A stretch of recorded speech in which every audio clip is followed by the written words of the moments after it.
Kita langsung saja memperbincangkan persoalan ini bersama dengan Pak Gatot Gui, peneliti Center for Detention Studies, CDS, atau Pusat Kajian Penahanan. Assalamualaikum, selamat malam, Betul, Mas. Mas Gatot. Malam, Mas Abraham. Ya, Mas Gatot, dari apa yang disampaikan oleh Pak Yasona, Menkumham, kalau bisa kita Ya, simplifikasi, apakah dalam tanda kutip yang salah tukang listriknya, sipirnya, warga binaannya, ya, atau kalapasnya, atau siapa? ya. Saya kira ini ada problem di internal ya, pemasyarakatan, khususnya dalam hal ketata laksanaan di struktur organisasi di Jenpas ya sampai dengan UPT pemasyarakatan. Karena apa?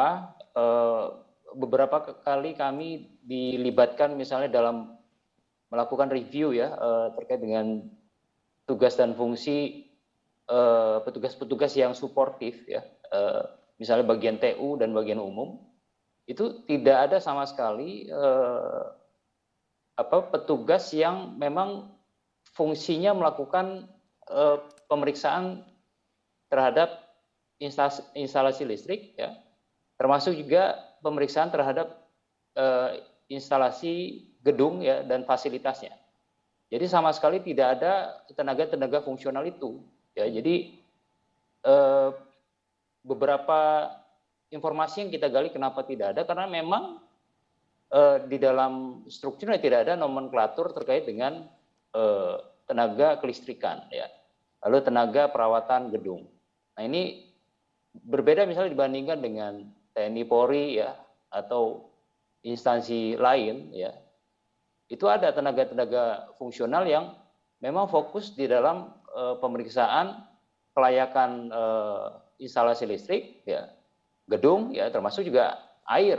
Oke. Nah, sampai di ini sana masalah sebetulnya, iya, masalah ya. Mas Gatot, sampai di sana disebutkan kan 42 tahun nggak diurus ya. Jadi Ya. Masalahnya kira-kira nggak terurus itu gara-gara apa? Ya, ya kita sih menduga ya, karena memang lulusan-lulusan pemasyarakatan ya memang tidak dilatih untuk ini gitu ya, tidak ada mata kuliah ya yang spesifik bicara soal penanganan atau bicara misalnya pembangunan lapas ya, lalu kemudian perawatan instalasi peralatan dan lain sebagainya. Nah ini yang sebetulnya ada miss juga, karena di dalam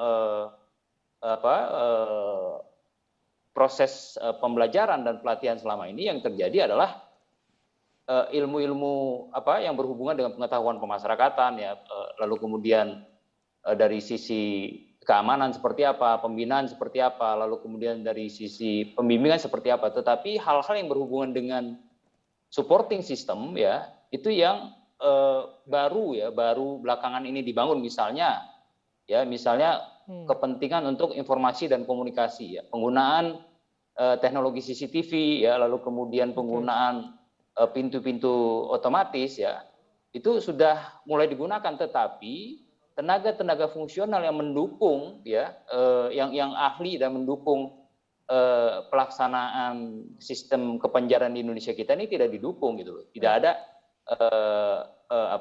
penempatannya di situ ya, sehingga salah satu masalah ya terkait dengan kualitas kelistrikan bangunan itu ada di situ sebetulnya. Ya, meskipun misalnya tenaga petugas terlatih misalnya, ya terlatihnya kan di bidang keamanan ya. Jadi melakukan pemeriksaan pagar orang dan lain sebagainya, gitu. Tetapi yang suportif seperti itu tidak ada. Gitu. Harus dipikirkan sebetulnya untuk Mas Gatot, kalau saya menangkap persoalan ini terkesan dalam tanda kutip ya bisa saja diremehkan. Sampai saat ini pun kita belum melihat pejabat publik yang berwenang meminta maaf, paling tidak bertanggung jawab atas persoalan ini. Jangan-jangan begini, saya berpikir jangan-jangan karena warga binaan yang jadi korban begitu, mereka-mereka yang pernah melakukan tindak pidana sehingga mereka dalam tanda kutip dianggap pantas untuk mendapatkan apa yang terjadi saat ini. Tapi kita tahu bahwa ini di luar kemanusiaan. 41 orang terpanggang hidup-hidup di dalam ruangan terkunci. Kita tidak bisa terima begitu saja. Kita juga tidak memikirkan sama sekali, tidak mengangkat sama sekali bagaimana perasaan keluarga korban. Satu pun tidak ada yang mengangkatnya. Ya, saya kira kejadian ini luar biasa ya, karena dari sisi korban jiwa ya, lalu kemudian kerusakan dan apa yang disebabkan oleh sesuatu hal yang sebetulnya bisa dicegah ya oleh pemerintah sebetulnya ya.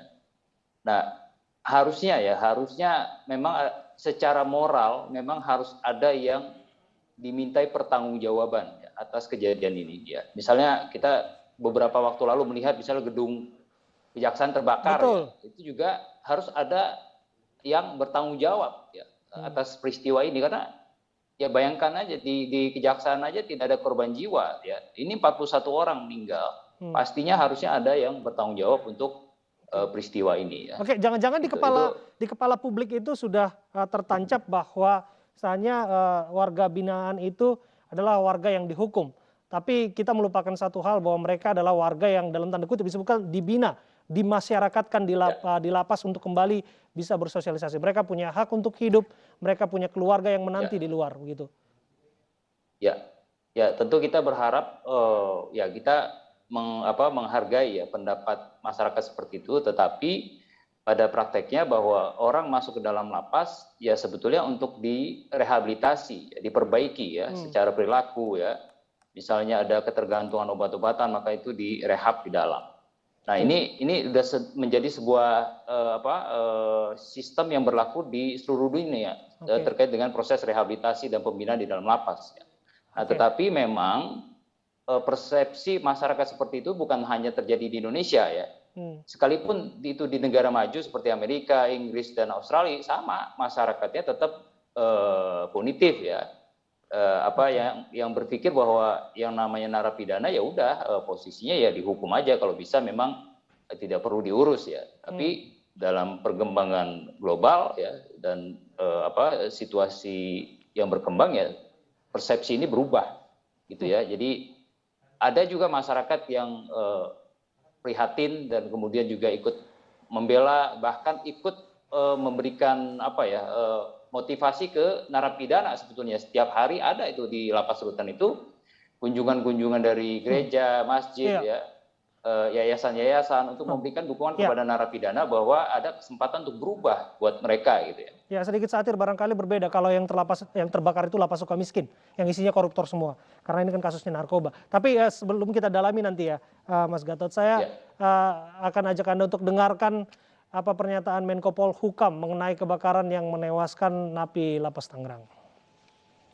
Saudara, kalau melihat jumlah korban, melihat peristiwa ini ada dua hal yang penting. Satu, korbannya itu dari 40 orang itu tindak pidana narkoba. Satu terorisme. Itu satu, ada ini. Yang kedua, hunian penjara kita tuh sudah over kapasitas. Iya. Nah, kita sudah dengarkan penjelasan dari otoritas yang berwenang. Saya kembali ke Mas Gatot.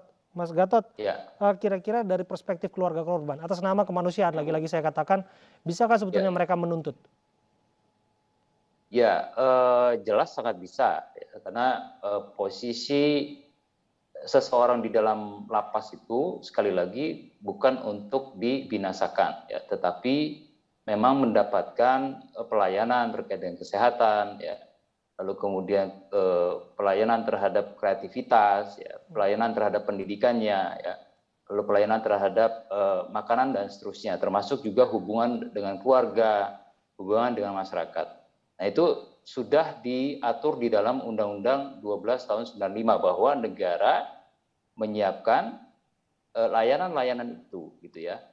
Nah kalau ditarik dengan peristiwa hari ini bahwa itu konsleting dan konsletingnya akibat kelalaian dari negara, maka keluarga bisa melakukan upaya hukum ya terhadap peristiwa ini sebetulnya. Oke, mohon maaf saya potong, kira-kira kalau 42 tahun tidak diurus listriknya, yang dituntut tukang listriknya? Ya, yang tadi saya bilang bahwa dari aspek ketata laksanaan itu tidak ada petugas yang memang fokus di bidang tadi ya perawatan sarana kelistrikan ya termasuk juga gedung sebetulnya gitu ya. Jadi dari aspek ketentuan saja sudah tidak mendukung di situ ya. Jadi itu menjadi masalah besar sebetulnya buat pemerintah kita ya, terutama Kementerian Hukum dan HAM, agar ke depan ini dipikirkan ya fungsi-fungsi perawatan seperti agar tidak terjadi lagi peristiwa seperti hari ini ya, lapas kelas 1 terbakar gitu loh. Disebutkan juga ada masalah overkapasitas. Bagaimana korelasi overkapasitas dengan kebakaran yang terjadi? Ya tentu ini ada korelasinya karena overkapasitas tidak sebanding dengan jumlah petugas ya. Lalu ini juga sebetulnya menjadi pertanyaan juga gitu ya. Apa sih yang menyebabkan tingkat penggunaan listrik di dalam lapas sehingga misalnya dari 10.000 itu naik menjadi 30.000 ya.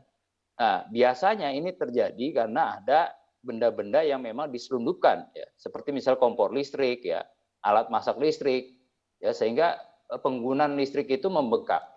Nah, tadi sudah disampaikan listrik membengkak, daya naik terus, tapi kabel tidak pernah disesuaikan ya dengan kebutuhan itu sehingga terjadilah konsleting ya. Nah, ini yang tadi kapasitas petugas yang sedikit ya dan kemudian peralatan keamanan yang terbatas menyebabkan alat-alat itu menjadi bisa mudah masuk ke dalam gitu. Terima kasih. Itu salah satunya. Tetapi kan sebetulnya harus diantisipasi juga gitu. Kalau sudah tahu overkapasitas, maka sebetulnya pemerintah juga harus fokus pada arus masuk ya orang-orang ke dalam, termasuk juga harus ada intervensi cepat ya agar orang-orang ini bisa cepat keluar gitu loh. Ya, baik, ini menjadi pelajaran penting karena soal overkapasitas ini soal menahun begitu yang sistemik yang harusnya bisa diselesaikan jauh-jauh hari. Terima kasih Pak Gatot Gui, peneliti Center for Detention Studies sudah hadir berdiskusi bersama kami.